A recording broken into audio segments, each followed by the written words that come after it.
Welcome to Talk with Maria. Today we shine a light on unsung heroes and caregivers. Over 40 million Americans care for loved ones, often sacrificing their own well-being.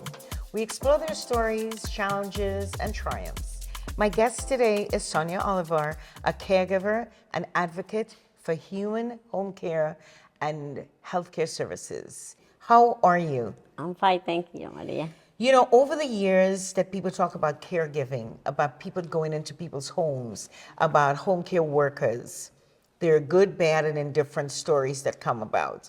But when a person have had you as a caregiver, they've literally struck gold. Tell me a little bit about you. What country are you from? My country is Guatemala. I have two sons, I have two grandsons, and my daughter-in-law.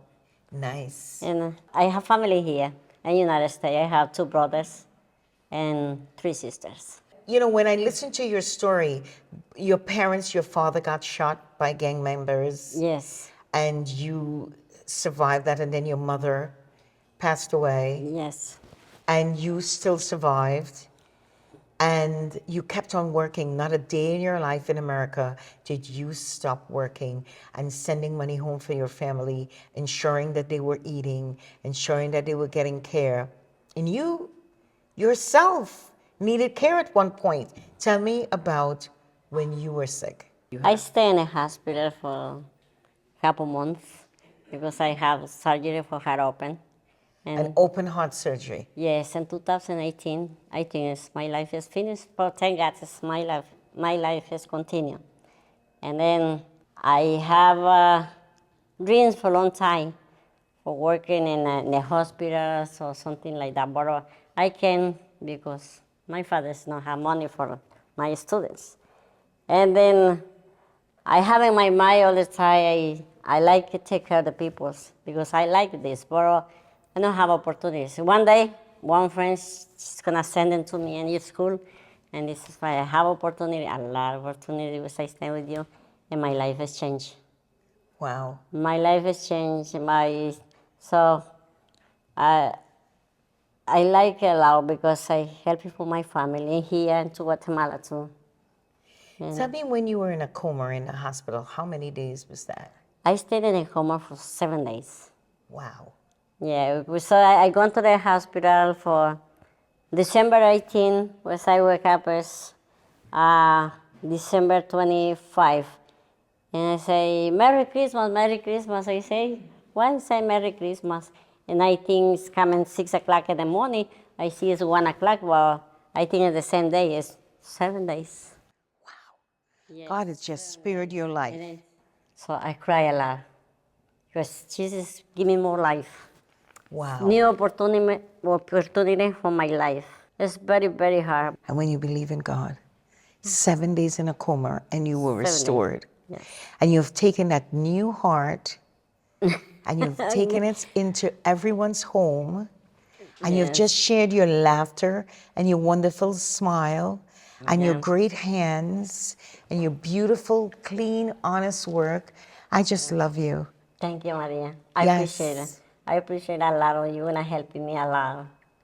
Having met Sonia was just a life-changing understanding, because for you to be in a coma for 7 days, survive that coma, and still get up and work. Some people come out of different, like Dr. Sim says, we have to respect everyone, but not everyone can continue to the oomph, the inspiration. So for you to have taken that, you know, your new life, your new heart into the homes of people, is just amazing. Yes, I think I have new heart for the people because I try for translate energies for the people. You know, Miss Levy. Yes. Miss Levy, she's my patient. She's very nice lady. But when I take care of her, she have different life. Now she have different life. She's my family. She's Yes. She loves you. yeah. She tell me every day, every single day, Sonia, I love you, I love you, I love you so much. Thank God you stay with me. Yes. She's very happy. You're literally sharing your life with someone that you've never met, and God has put you together for the goodness of care. Yeah, thank God you. bless you, and thanks for coming on. We have to take a break. When we return, we'll be meeting with Dr. Samath Joseph. We'll be right back.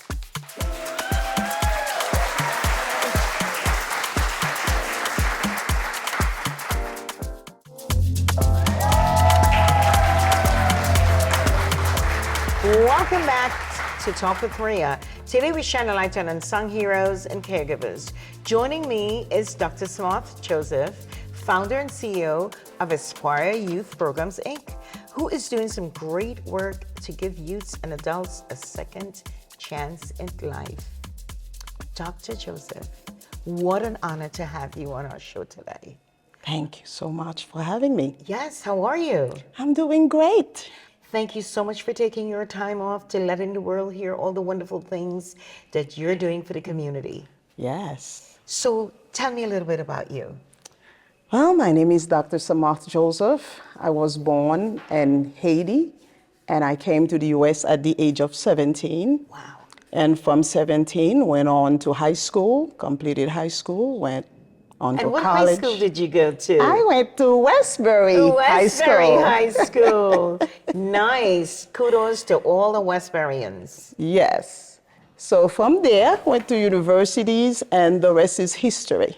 When did it occur to you that, you know what, I'm just going to be a secretary, I'm just not going to be another person in this world, I want to do something more than that? Well, I think I realized that the moment I put my foot on the ground when I came from Haiti. Yes. Because when I get off the plane and I look around, I was like, oh my God, so many lights. And I said, Samath, you gotta do something about this. Wow. Oh yeah. Automatically, I said, you gotta go to school. Yes. Learn the language, speak, understand the culture, Right. and move on. I love that. Learn the language, understand the culture, and move on. And you moved right along. Yes, I Tell me, did. were there any obstacles in your way that you had to stumble and? Of course. My first job was actually at a restaurant. So because I didn't speak English, they put me in the back, mopping, cleaning, doing, things, other cleaning type of work. And then from there, they never put me in the front because my English wasn't good. Right. So when I went on to college, then I had another job where it was very tough because I was the only African or Black student at that specific job. So I faced some challenges, of course. They put you in low-level type of positions where they put the other students on higher Right. positions. So it wasn't easy. But and it it's still not inspired easy. you. And I said to myself, just shake it off and keep your eyes on the prize. Wow, I love that. And you moved on from college. What was your first job? Well, I work for the government in Manhattan as a program director. And from there, I think that really inspired me to help young people. Right. And I said, well, I have to do something about that because I didn't have that much help really when I was going to school and trying to learn the culture and learn all of those things. But I want to change it. I said, I can change it. So I decided to really focus on trying to help young people. How did you come up with the name Aspire? And when did you get the whole mission that you're going to have this wonderful 12-year-old company? While I was working in Manhattan, Yes. my job as a program director was to create after-school programs for young children. I see. So from that program, when I went away to school to get my PhD, I met one of the students that I used to counsel. And the day of graduation, actually, I was gonna go to get my PhD, and he was getting his bachelor's degree. Wow. And he said, Miss Joseph, and I turned around, and I'm like, who's calling me? And then he was like, yes, here I am. And he said to me, do you remember you used to encourage me? You used to tell me that I can do it, I can make it. So that really stayed with me. Right. So after I went on and I decided to focus on Espoir, I said, I have to do something about this. And the name Espoir actually came from a dream that I had. I had a dream and I saw a big tree shaking. And as I was coming closer to the tree, and then I was like, wow, I saw two big hands under the tree, actually. And I was like, wow, I have to do something about this. And then Espoir come along. So the two big hands are basically the hands of God, and the tree representing the world and all the branches. So we will be spreading all over the world. Yes, so tell us a little bit about Aspire. Well, Espoir is basically an organization that has been in existence for the past 12 years. Okay. And our goal is to provide educational services for young people all over the world. But of course, we were created here in Westbury, and we want to take the hope from Westbury and spread it throughout the world. And you have had Aspire for 12 years. It's your 12-year-old baby. Yes. And so many students have come in. You resonate with all the schools around. Tell us a little bit about that. You do after-school programs. Yes. Espoir's programs are divided into three major categories. The first category is our counseling unit, where we counsel young people from the age of 6 all the way to 21. And the second category is our BOOM, big after-school program, where we have homework help. We also have swimming lessons, we have music, we have African dance, we have peer mediations for the high school students. We have high school talk. It's basically a show for the high school students. I believe you were one of our guests one day. Absolutely. I love it. And the employment part, where you allow them to get dressed and understand how to service and go out there and get a job and be dressed correctly. That was just amazing. Wow. And so you found that the entire village has embraced the opportunity to have children with after school, because parents are very busy and they're running around and they want to have the children get the best education. And so there you are taking on kids. Kids are not easy. How do you have all these kids under your roof and they listen to you, I imagine? Yes, everything starts with, we can say, with a leader. Right? If the leader is weak, it's going to go down. Right? Yes. And if the leader is strong, is the same, you're going to see another different type of results. So the second part of Espoir is the after school, okay, with all of these different activities that we do with our children. And the third part of it is the community, is the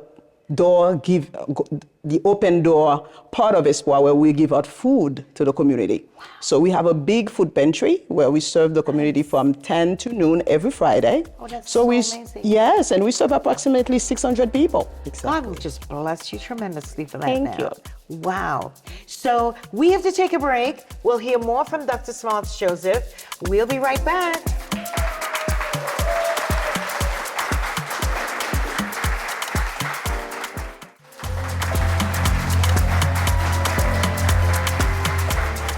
Welcome back to Talk with Maria. We are having a conversation with Dr. Smarts Joseph, founder and CEO of Aspire Youth Programs, Inc., who is doing some great work in our community. She's giving the youth and adults a second chance at life. Dr. Samath, coming from Haiti, people have a lot to say about Haiti, but I have to tell you, you're the greatest people.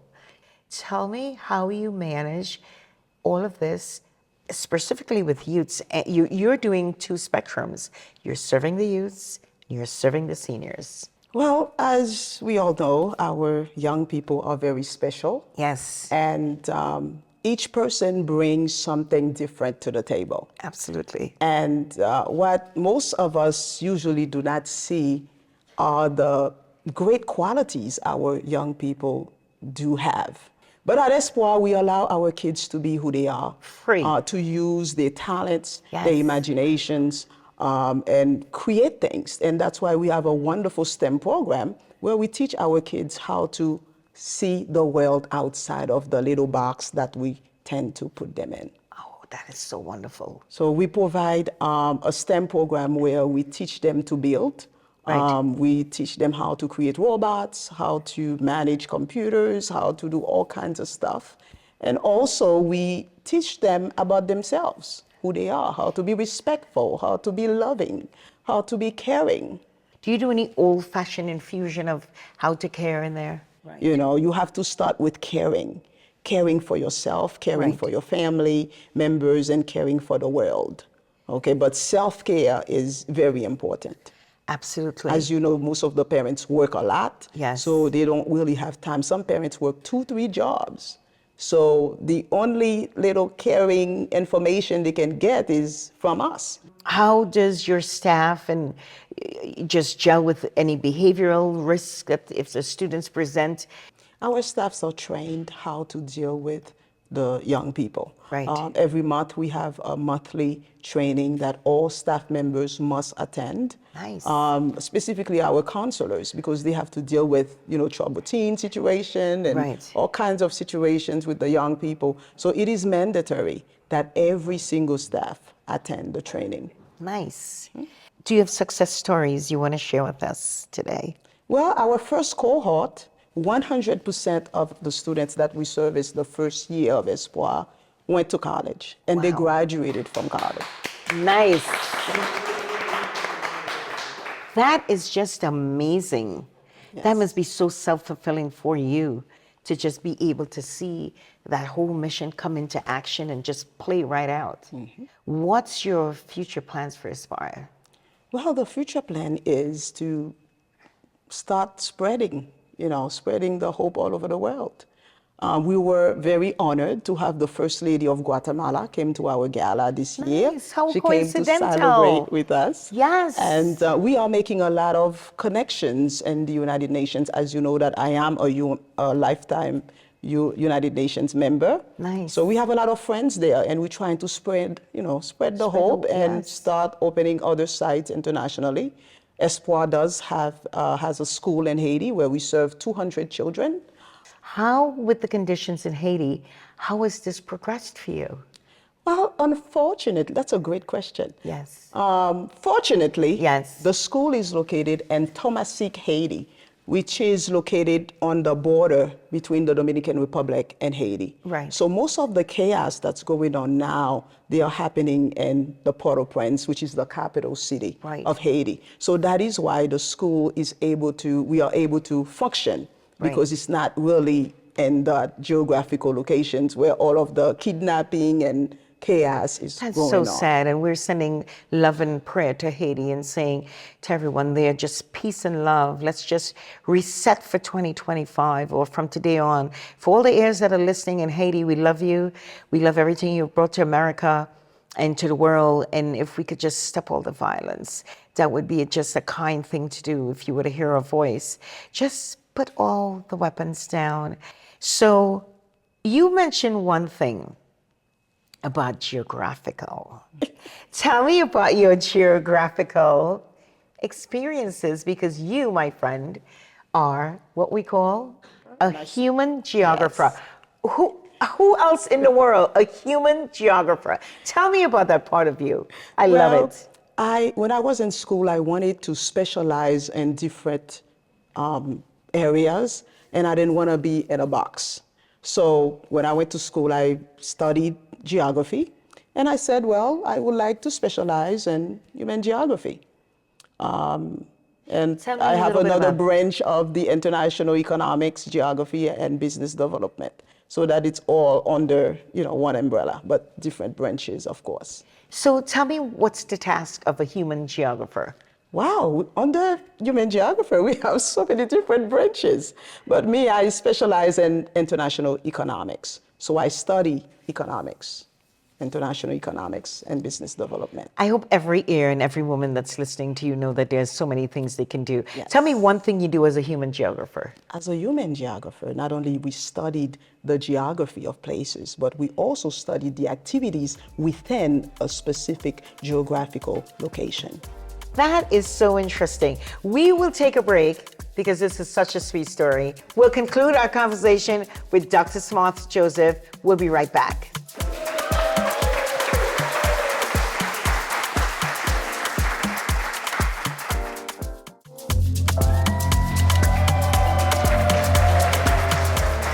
Welcome back to Talk with Maria. With me is Dr. Samoth Joseph, founder and CEO of Aspire Youth Programs, Inc. Dr. Joseph, you are just a phenomenal person.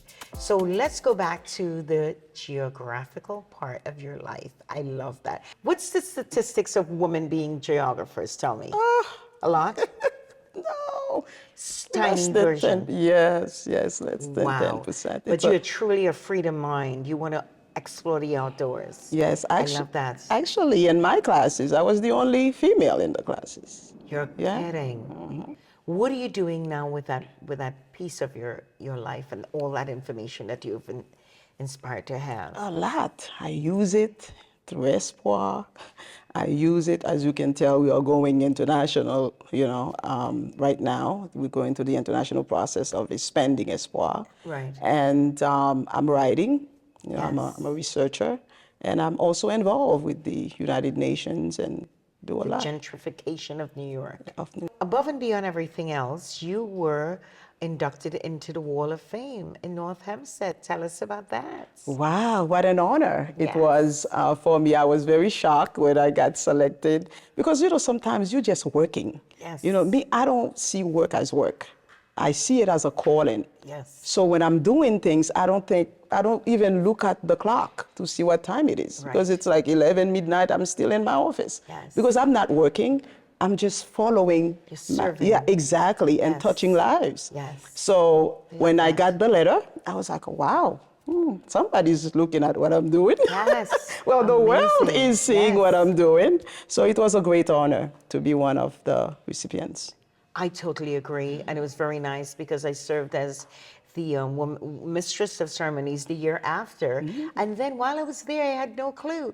I looked in the wall. I said, "There you go, your wonderful name, Dr. Joseph, on the wall." Yes. That is amazing, and it was truly an honor for you to be inducted because all the wonderful things that you do for the community. Thank you. Yes. So I understand that you have a book. Wow, it's not over yet. That's my book.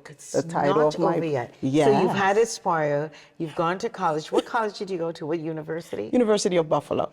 University of Buffalo. Kudos to University of Yes. Buffalo. What else are you doing? I want to know. Yes, it's not over yet. It's a collection. It's a book collection of 3. The Yes. first one came out in 2021. Now I'm writing the second one, which is It's Not Over Still. Yes. What would be the third version? Oh, still thinking about Still it. think- I love it. Still thinking about it. A woman that never sleeps. So tell us about It's Not Over Yet, the first version. What inspired you? Well, It's Not Over Yet, which is the first version, is my biography. It is about my life as a young girl, grew up in Haiti, my journey here to the United States, and Espoir and all other great things that I accomplished in my life. What would you want people to get out of that book? I want people to be inspired after they read that book. That it doesn't matter your background, it doesn't matter your life situation, you can make it. I totally agree. Nothing is unreachable. If you have a thought today and you want to put it in action, or you have a dream, take it from us. You can do it. You can make it. Don't sit there and think, I think I can, I think I can. You could. Get up, shake up, create your LLC, create your business, create your soaps, create whatever it is, write your book. Don't sit there. We send out love and light to you, our entire audience to listen. Don't stop here. Like Dr. Joseph said, it's not over yet. Yes, and on It's Not Over Yet, Yes. one of my favorite line is the last one. Actually, I have some little etiquette on the book. Yes. Smart is not good enough, but you must be determined. Oh, wow. Yes. Smart is not good enough. I love Yes, that. you must be determined. You know, determination goes a long way in Yes. everything that we do. Sometimes you wake up in the morning, you're like, do I need to do this? Do I have to do this? But at the end of the day, when you come home and you've fulfilled that journey, you're not looking down, your head's up. And sometimes you have to fail to try, but you have to try. Don't give up. So you have all these wonderful things going for you. What can the world give back to you? Oh, wow. As a learner, I'm still learning. Wow. And I'm sure the world has so many great things that wants to share with me. So I look forward to learn about more of the world, whatever I didn't learn yet. I'm willing to learn and also share what I know with the world and help other people. Dr. Smith, I love you so much. Thank you so much. Thank you for everything that you've done for the world. Continued success. Thanks for coming on our show today. Thank you. you for having me. Thank you for joining me on the Talk with Maria show today. I hope you found our conversation informative and inspiring. We thank all our guests today. And for more information, visit our website, talkwithmaria.com. Remember, to all our caregivers, your well-being matters. Take small steps to self-care today.